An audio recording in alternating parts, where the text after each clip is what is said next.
Iya, namanya juga kecelakaan ya. Malang tak dapat ditolak, untung tak dapat diraih. Jadi kurang lebih seperti inilah yang terjadi pada pagi hari ini. Ya, ini batok sampai atasnya ini juga pecah ini. Oh, apa ini masuk ke dalam? Kemudian ini batok sudah benar-benar hancur ini. Tapi ya, memang syukur pelakunya bukan siapa-siapa, teman saya juga ini. Ya, tadi sudah sempat diwawancarai, ditanya, dan yang bersangkutan tidak mengelak. Yang bersangkutan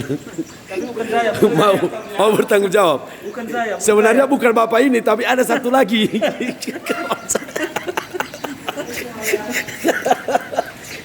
Ini ya nggak apa-apa, kan ada ini kalau dibawa di beke.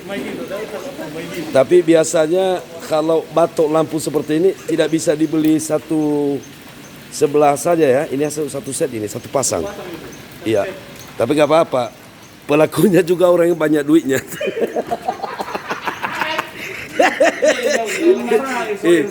Iya, ini. Iya.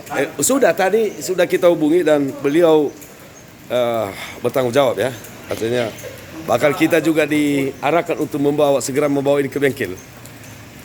Ya, demikian informasi kejadian pagi ini ya. Ya, ini di gedung. Ini namanya Agus Bate ini. Nah, beliau lah, ya ini udah merdeka dia. Kerja fokus, kita maju. Terima kasih.